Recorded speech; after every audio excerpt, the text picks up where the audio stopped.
Hello guys, good evening all of you. Welcome to this session on YouTube channel Biology Teaching Center. Your educator Dr. Akhileshwar Kumar. आज के session में भी ecology से related 2 marks questions का solution हम लोग करेंगे, जो कुछ इस प्रकार है।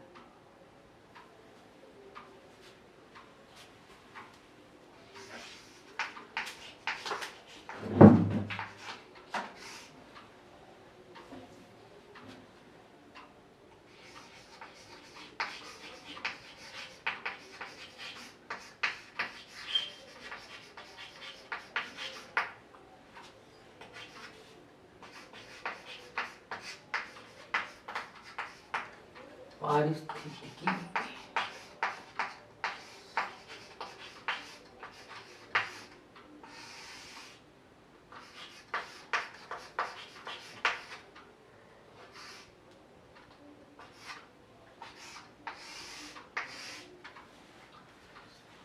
एक क्वेश्चन है यहाँ पर, इकोलॉजिकल पिरामिड्स क्या है।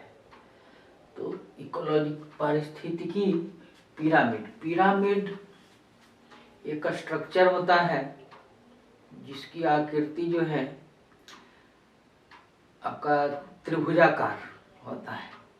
मतलब नीचे बेस जो है सो ज़्यादा होता है और उत्तरोत्तर जैसे ऊपर की ओर जाते हैं वह धीरे धीरे घटता जाता है। तो यहाँ पर इकोलॉजिकल पिरामिड्स का मतलब किसी भी इकोसिस्टम में जो आपका ट्रॉफिक लेवल होते हैं, पोषी स्तर होते हैं, उसकी संख्या, बायोमास एवं एनर्जी के आधार पर उससे जो है सो ग्राफिकल फॉर्म में रिप्रेजेंट करते हैं, निरूपित करते हैं, इकोलॉजिकल पिरामिड्स कहलाते हैं। और इस तरह से जो है नंबर के आधार पर, बायोमास के आधार पर और एनर्जी के आधार पर इसका जो है सो 3 टाइप्स हो गया: number of pyramids, biomass of pyramids and energy pyramids, या पिरामिड्स एनर्जी पिरामिड्स, या पिरामिड्स ऑफ एनर्जी। तो देखते हैं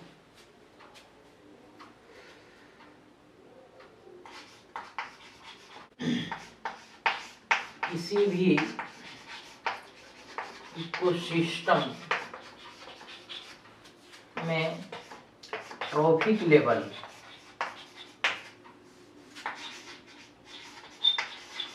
मतलब पोषी स्तर, ट्रॉफिक लेवल्स को ग्राफ के रूप में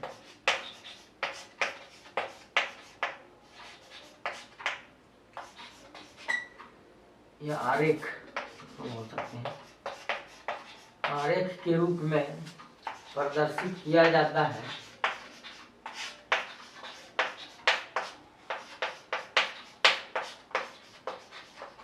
इकोलॉजिकल पिरामिड कहलाता है। इकोलॉजिकल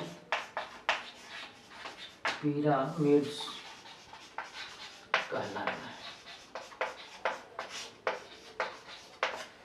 यहाँ पर कह रहा है किसी भी इकोसिस्टम में ट्रॉफिक लेवल्स, जो आपका सौर ऊर्जा जो है आपका सूर्य से जो आपका एनर्जी में निकलता है, उसको पहले जो है सो आपका ग्रीन प्लांट्स या प्रोड्यूसर्स को आपका प्राइमरी कंज्यूमर्स, या जो कंज्यूमर्स होते हैं सेकेंडरी कंज्यूमर्स, इस तरह से जो आपका वो जो ट्रॉफिक लेवल्स होते हैं उसी एक आरेख के रूप में, ग्राफ के रूप में दिखाया जाता है, जो आपका इकोलॉजिकल पिरामिड्स कहलाते हैं।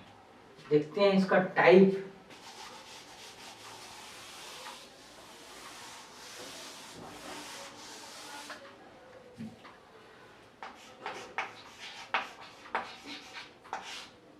जो टाइप है वो आपका पिरामिड्स ऑफ नंबर्स।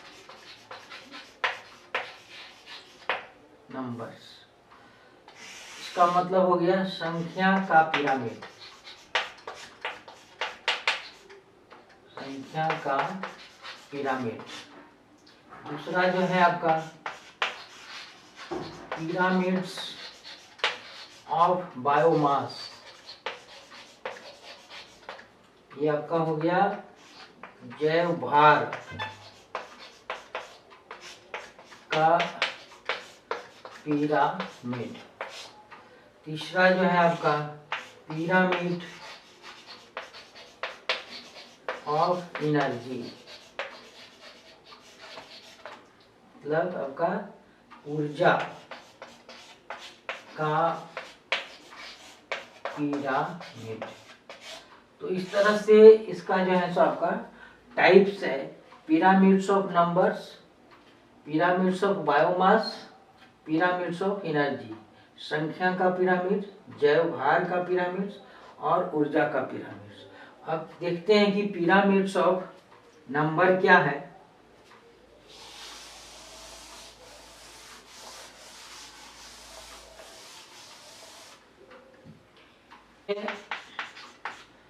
कोशीय स्तर को संख्या के आधार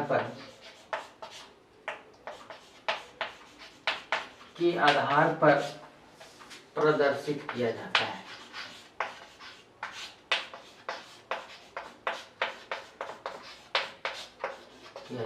संख्या के आधार पर।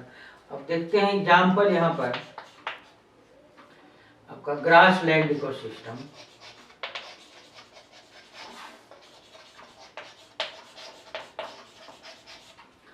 ग्रासलैंड इकोसिस्टम में अगर हम इस तरह से एक आकृति बनाते हैं, ये आपका यही पिरामिड इस तरह से होता है। यहाँ पर जो है नीचे वाला जो है आपका प्रोड्यूसर, प्रोड्यूसर का मतलब यहाँ पर उत्पादक। इसमें जो प्रोड्यूसर्स हैं ग्रासलैंड में, डिफरेंट टाइप्स ऑफ जो ग्रासेस हैं उसकी संख्या जो है, अगले जो इसके जो कंज्यूमर्स हैं आपका उपभोक्ता जो है, इसकी संख्या जो है संख्या के आधार पर इससे कम होता है। और ये आपका हो गया प्राइमरी कंज्यूमर्स, जैसे आपका घास को खाने वाला है, बकरी है, खरगोश है। अब इसके बाद ये जो है ऊपर वाले जो हैं प्राथमिक, इसको उपभोक्ता लिख सकते हैं, प्राथमिक उपभोक्ता। यहाँ पर जो है द्वितीयक उपभोक्ता, यहाँ पर तो द्वितीयक उपभोक्ता की संख्या जो है और प्राथमिक उपभोक्ता से और कम हो जाता है। तो इसमें देखते हैं कि उत्तरोत्तर इसकी नीचे से ऊपर की ओर संख्या में कमी आते है, जिसे जो है सो पिरामिड ऑफ नंबर्स कहते हैं। यही आपका पिरामिड्स ऑफ नंबर्स होते हैं, माने इसमें नंबर के आधार पर हम इसको दिखाते हैं। ये आपका pyramids of number. Pyramids of number में पोषी स्तर को जो है में जो आपका पोषी जो स्तर है उसमें उसके जो उत्पादक प्रोड्यूसर्स हैं और उपभोक्ता हैं उसमें जो है संख्या के आधार पर प्रदर्शित करते हैं। प्रोड्यूसर्स की संख्या जो है सबसे अधिक है गिनती में, किसकी अपेक्षा? प्राइमरी कंज्यूमर्स की अपेक्षा। इसकी अपेक्षा जो है सेकेंडरी कंज्यूमर्स की संख्या में कमी होती है। तो इस तरह से उत्तरोत्तर ऊपर की ओर जो है आपका धीरे धीरे कमते जाता है।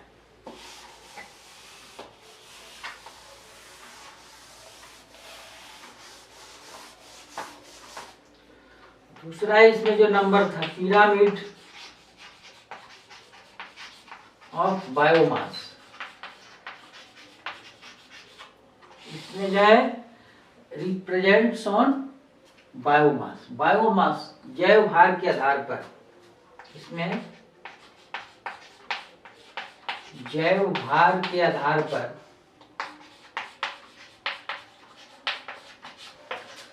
प्रदर्शित किया जाता है, प्रदर्शित किया जाता है। अब इसमें देखते हैं एग्जाम्पल तालाब पारितंत्र में।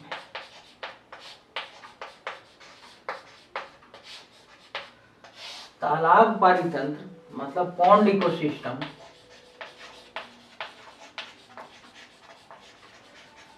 पॉन्ड इकोसिस्टम में जो है आपका प्रोड्यूसर्स जो होते हैं, इस तरह से इसमें होगा। इसमें जो है आपका उत्पादक हो गया, ये आपका प्राथमिक उपभोक्ता,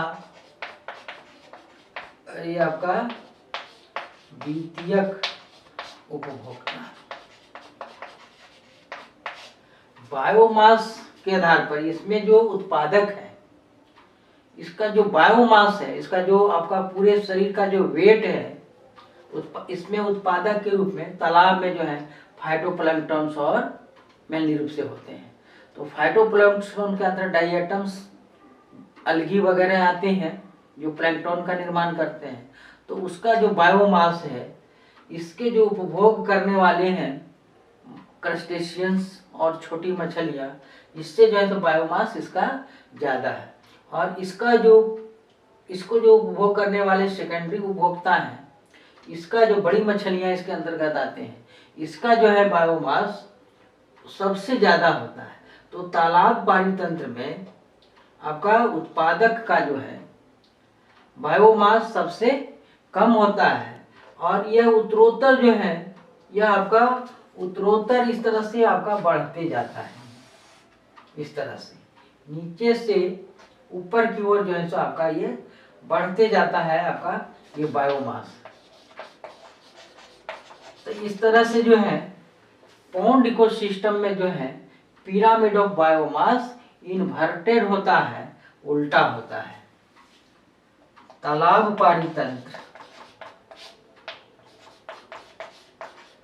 पारितंत्र में पिरामिड ऑफ बायोमास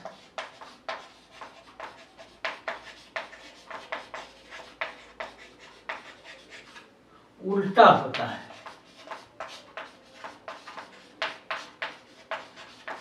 ग्रासलैंड में उसमें संख्या के आधार पर देखें तो किसी भी हम इकोसिस्टम में देख सकते हैं पिरामिड ऑफ बायोमास।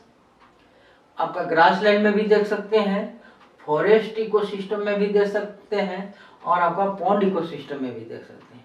ये नहीं कि सिर्फ हम पॉन्ड इकोसिस्टम में ही देख पा रहे हैं, तीनों इकोसिस्टम में देख सकते हैं। तो किसी में ये आपका इरेक्ट आएगा, सीधा होगा, माने ये बेस चौड़े वाला भाग जैसे नीचे होगा उधर होगा, और किसी में जो है सो आपका इन्वर्टेड होता है, उल्टा होता है।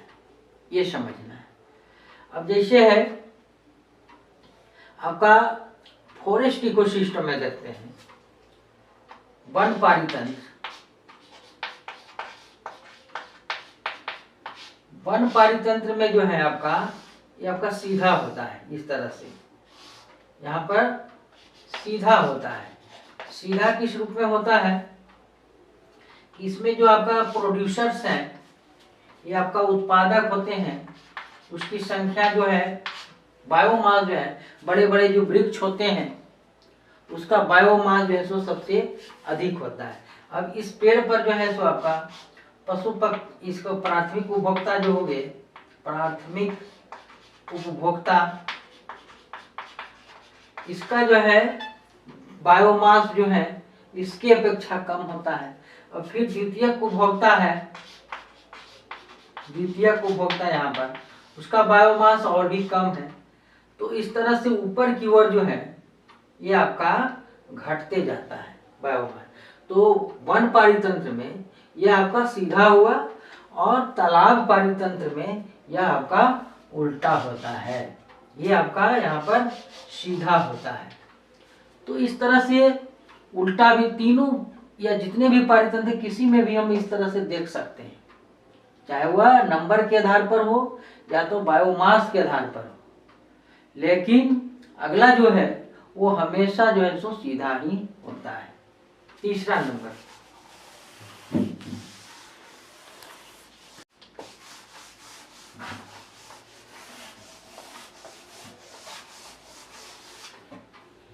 तीसरा नंबर है पिरामिड ऑफ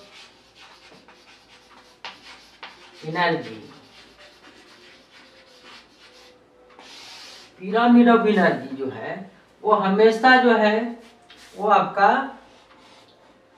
सीधा ही होता है।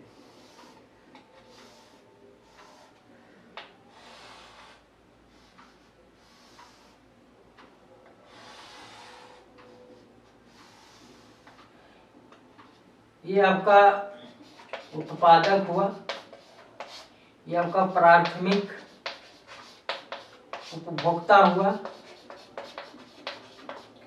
ये आपका द्वितीयक उपभोक्ता हुआ। इसमें ऊर्जा के आधार पर, ऊर्जा के आधार पर प्रदर्शित किया जाता है।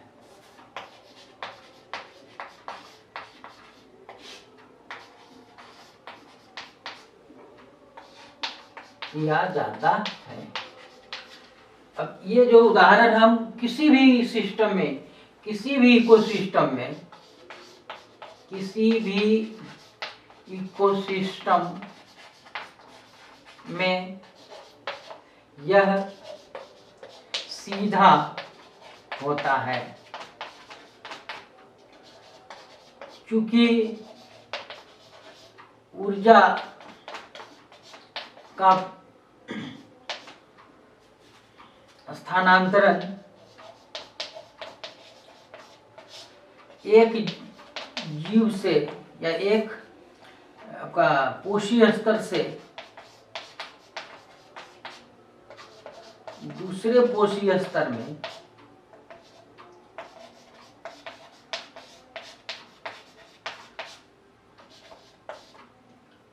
सिर्फ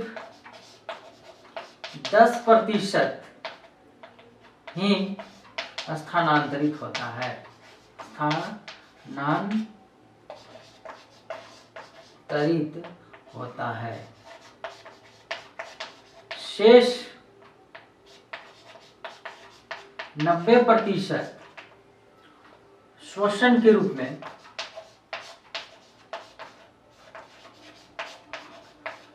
आपका नष्ट हो जाता है। इसलिए यह हमेशा जो है किसी भी इकोसिस्टम में यह सीधा होता है, माने हमेशा, यह हमेशा यहाँ पर लिख सकते हैं, हमेशा सीधा होता है। यह कभी जो है सो इन्वर्टेड होता ही नहीं है किसी भी इकोसिस्टम में, वह चाहे तो ग्रासलैंड इकोसिस्टम हो या पॉन्ड इकोसिस्टम हो या क्रॉपलैंड इकोसिस्टम हो या आपका फॉरेस्ट इकोसिस्टम हो। इसमें जो है सो हमेशा जो है इससे जो है ऊर्जा, ये यहाँ पर अगर सन है इस तरह से, यहाँ पर ये सन से जो है आपका ग्रास आपका हुआ, तो ये जो भी सन के जितने नजदीक होते हैं उसमें उतना अधिक ऊर्जा होती है। इसके बाद यहाँ पर जो है रैबिट हुआ, यहाँ पर इसमें कम ऊर्जा है, और इससे जो है आपका टाइगर में और सबसे कम ऊर्जा होती है। ये आपका ये ग्रास हुआ, ये आपका क्या हुआ प्रोड्यूस उत्पादक, ये आपका प्राथमिक उपभोक्ता,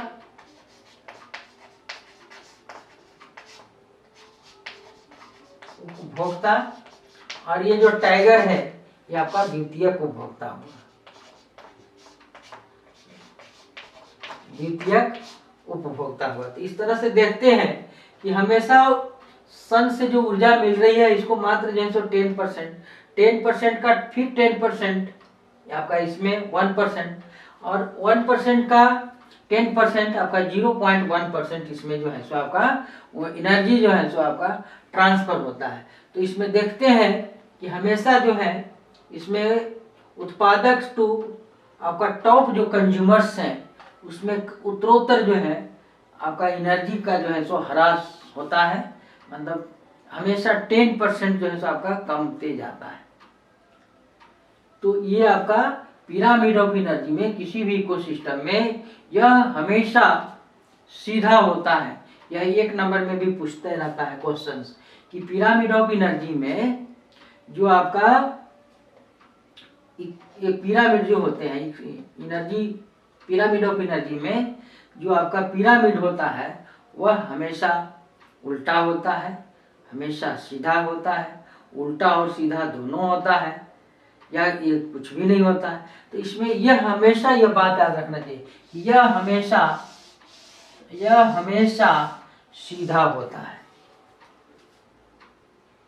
तो यही आप समझना था कि इकोलॉजिकल पिरामिड्स क्या होते हैं।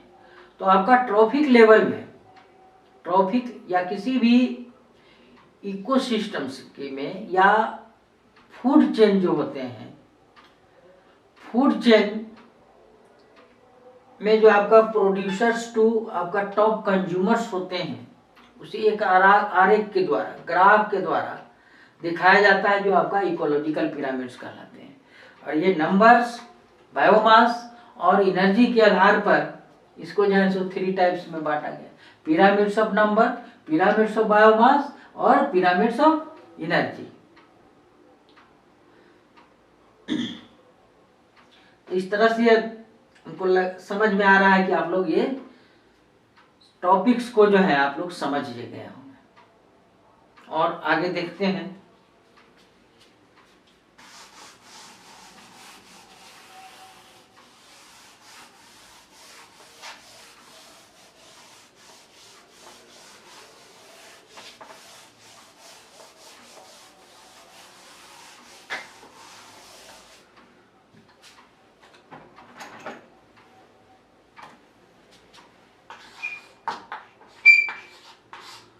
दूसरा क्वेश्चन है हॉट स्पॉट्स। हॉट स्पॉट्स क्या है? ये बराबर क्वेश्चन पूछता है, हॉट स्पॉट्स क्या होते हैं? तो ये आपका जैव विविधता, बायोडाइवर्सिटी से यह क्वेश्चन है। हॉट स्पॉट जो है जनरली मोबाइल्स में टर्म आता है, उसको जनरली विद्यार्थी लोग समझ करके लिख देते हैं जनरली, लेकिन यह आपका जीव विज्ञान से, बायोलॉजी से आपका बायोडाइवर्सिटी, जैव विविधता एक टॉपिक्स है, उससे यह रिलेटेड होता है। जैव विविधता का मतलब होता है, बायोडाइवर्सिटी का मतलब होता है किसी एरिया में डिफरेंट टाइप्स ऑफ ऑर्गेनिजम्स कितने हैं, plants, animals, bacteria, fungi, bryophytes, pteridophytes, angiosperms, सारे जो है कितनी उसकी संख्या है वो आपको बायोडाइवर, या एनिमल्स हैं, प्रोटोजोआ, पोरीफेरा, सिलेंट्रेट, आर्थ्रोपोड्स, जितने भी एनिमल्स हैं, हर एक डिफरेंट क्लासेस का, फाइलम का, वो आपका बायोडाइवर्सिटी कहलाता है। और हॉट स्पॉट का मतलब किसी एरिया में किसी भी जंतुओं की अधिक मात्रा में उपस्थिति होना, वो आपका हॉट स्पॉट्स कहलाता है। ये हुआ आपका किसी हॉट स्पॉट, ऐसे भी हम लिख सकते हैं, हॉट स्पॉट्स वह क्षेत्र होता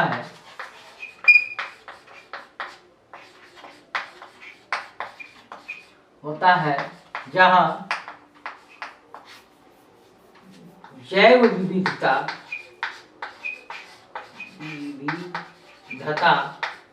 अधिक मात्रा में होती है, अधिक मात्रा में होती है।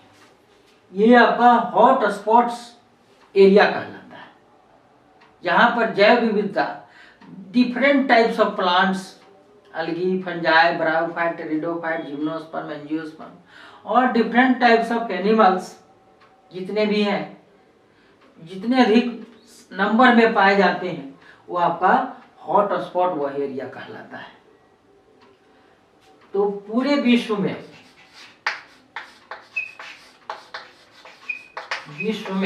हॉट स्पॉट्स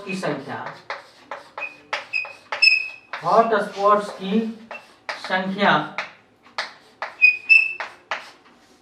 25 है, ये आपका। भारत में हॉटस्पॉट की संख्या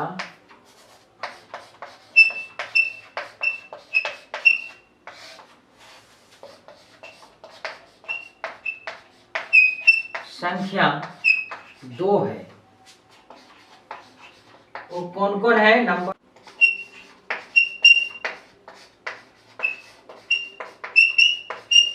हॉटस्पॉट,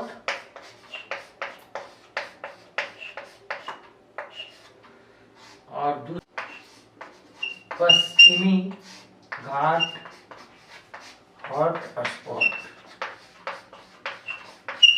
तो यही आपका कभी कि हॉटस्पॉट्स क्या है, भारत में हॉटस्पॉट की संख्या कितनी है उसके नाम बताने, ये भी आपका क्वेश्चन दे सकता है।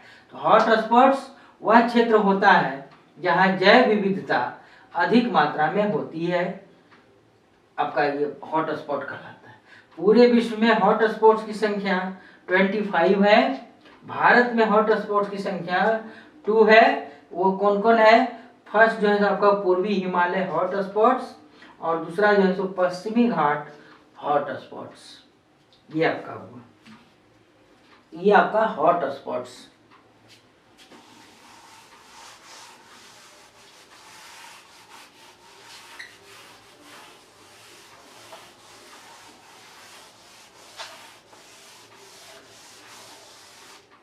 तीसरा क्वेश्चन है आपका बायोडायवर्सिटी कंजर्वेशन से रिलेटेड है, जो आपका इन सीटू कंजर्वेशन और एक्स सीटू कंजर्वेशन, स्वस्थानीय संरक्षण और बहिस्थानीय संरक्षण, वो क्या है?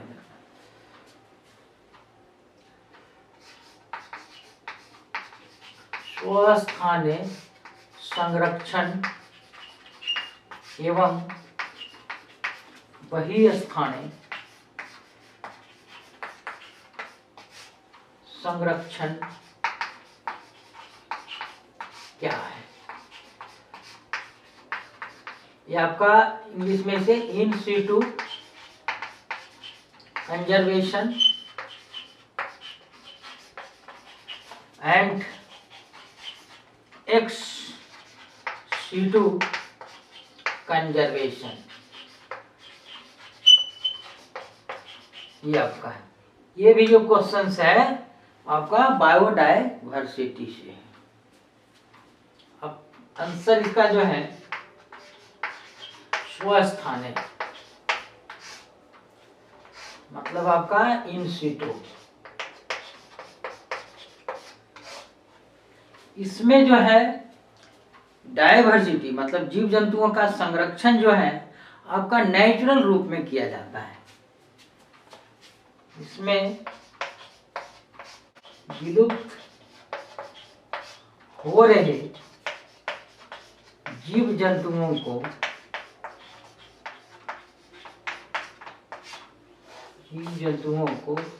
नेचुरल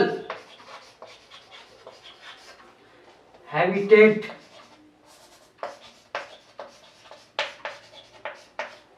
के रूप में किया जाता है।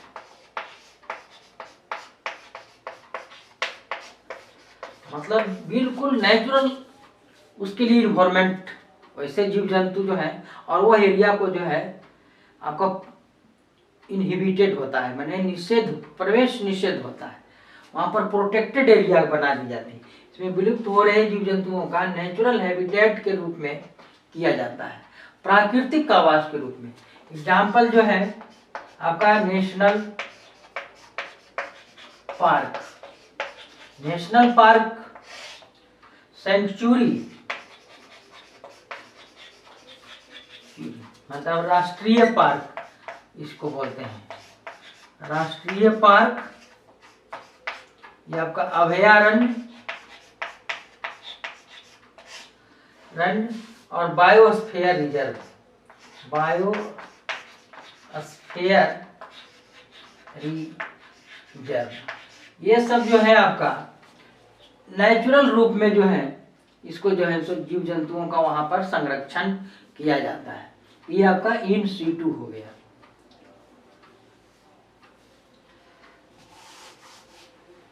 दूसरा जो है आपका एक्स सीटू कंजर्वेशन।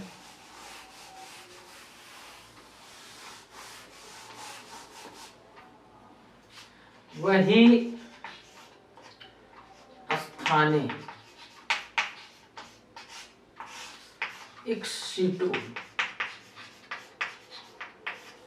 वही स्थाने में जो है सो क्या होता है,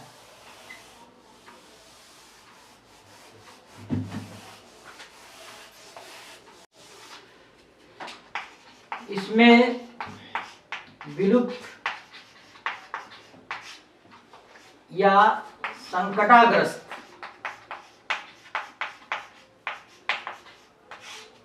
जीव जंतुओं को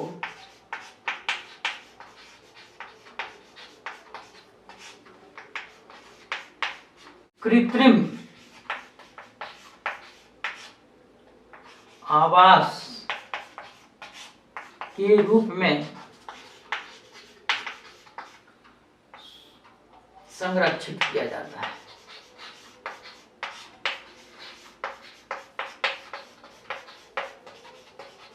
एग्जाम्पल जो है यहाँ पर botanical garden, zoological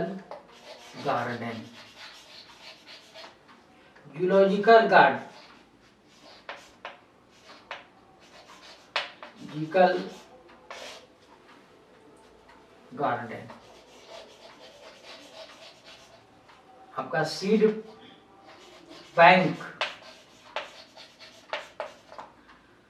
cryo preservation, माने बिल्कुल लो ताप पर विलुप्त हो रही प्रजाति है उसको लो ताप पर जो है उसको सुरक्षित किया जाना ही क्रायो प्रिजर्वेशन कहलाता है। सीड बैंक, जो पौधे हैं या जंतु हैं या पौधे खास करके जो आपका विलुप्त होते जा रहे हैं उसके सीड्स को संग्रह करके एक स्थान पर रखा जाता है, वो आपका सीड बैंक कहलाता है। तो संकटाग्रस्त जंतु बोटेनिकल गार्डन, जूलॉजिकल इस रूप में गार्डन्स या सीड बैंक और क्रायो प्रिजर्वेशन के रूप में जो है उसको जो है संरक्षित किया जाता है। विलुप्त या संकटाग्रस्त जीव जंतुओं को कृत्रिम आवास के रूप में संरक्षित किया जाता है, वहां पर उस तरह से बनाया जाता है। और इन सीटू में जो है आपका नेचुरल रूप में है उसी को जो है सो प्रोटेक्टेड कर दी जाती है और इसको जो है आर्टिफिशियली नेचुरल का रूप दिया जाता है। जैसे यहाँ पर है बोटेनिकल गार्डन, वहां पर भिन्न भिन्न तरह के पौधे जो है सो स्वयं लगाकर वहां पर गार्डन के रूप में, जूलॉजिकल उसी तरह से सीड बैंक, क्रायो प्रिजर्वेशन। तो ये आपका एक्स सीटू और इन सीटू हुआ। तो आज का सेशन हम यहीं पर समाप्त करते हैं और इसी तरह के सेशन के लिए आप बायोलॉजी टीचिंग सेंटर चैनल को अवश्य सब्सक्राइब करें और अपने फ्रेंड्स एंड क्लासमेट्स के बीच शेयर अवश्य करें। Thank you.